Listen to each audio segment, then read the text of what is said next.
The off-road car market has, like life itself, always been full of compromises. At first, cars were very capable off-road, but basic and uncomfortable. Then they became big and flash and far too expensive to ever take off-road. And more recently, we've seen the hip on-road off-roader, small and funky 4x4s, driven by people who don't necessarily want to go off-road, but they want to look as if they could. And so Mitsubishi launched its Pinin, a hip, small off-roader, which is cheaper than its Shogun, to battle with the likes of the Suzuki Grand Vitara and Toyota's new RAV4. Both Toyota and Suzuki offer long wheelbase versions of their pint-sized off-roaders, and Mitsubishi have followed suit with the Pinin. This 5-door model will be available from the beginning of January. Japanese design doesn't always translate well in Europe, and so Mitsubishi went to Italian-style house Pininfarina to design and build its new small 4x4. After all, what's good enough for Ferrari? Look. Woo! Pininfarina. Yes, this car has been designed by Italy's most famous design house, by the YTS lads on their lunch break. Alright, so I'm being a bit harsh, but what you have here is a sized down Shogun. I'm sure Mitsubishi must feel a little ripped off when they see such other great designs from the Italians, such as the Fiat Coupe and the Peugeot 406 Coupe. Now, Mitsubishi are keen to stress that this car isn't all mouth and no trousers, and that it really can perform off-road. Well, there's only one way to find out. Let's get muddy.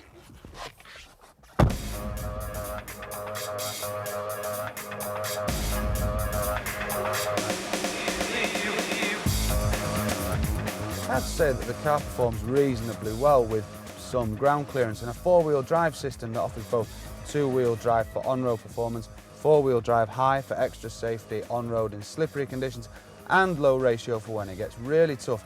And if you need extra ability, the top elegance models give you a limited slip differential as standard, with it as an option on the equipped models. Now, in 4-wheel drive, low ratio with the differentials locked, this car's performing quite well off-road. However, I would like to see it tested a bit more. This course is all about mud and sliding around. There's no real extreme all-terrain.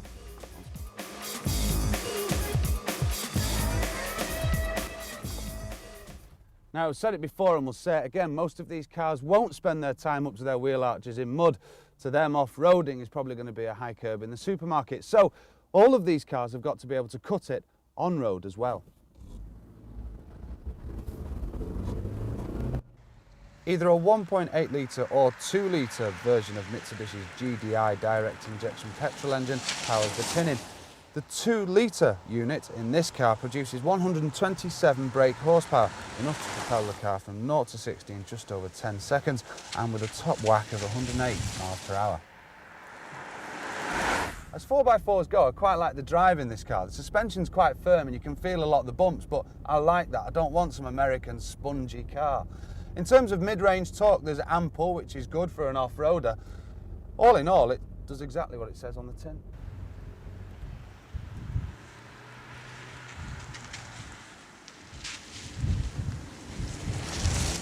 In addition to the ride, I quite like the comfort levels in the car. The seats are really firm and the elevated driving position gives you a commanding view. Now, Mitsubishi keep going on about how efficient this new GDI engine is. Well, for efficiency, read low CO2 emissions. Don't expect high MPG figures. We've been driving this car now all day and we still haven't got much above 20 miles per gallon. Not great for a car in its class.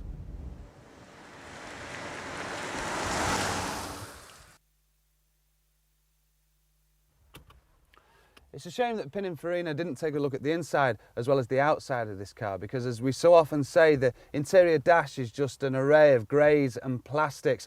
But Mitsubishi have got a little bit of silver there, fancy. No, but seriously, I do like the layout of the car. The dashes are good, plain and simple, easy to read. And this display at the top, on the top of the dash, is very informative and clear. And I do like this stereo. Push the button and it displays the cassette player. It all works well and it's well put together. The build quality is very good, but what would you expect from Mitsubishi? Now, this new 5-door Pinin has had an extra 6.5 inches added to its wheelbase, which means that you can get 5 adults in here really comfortably.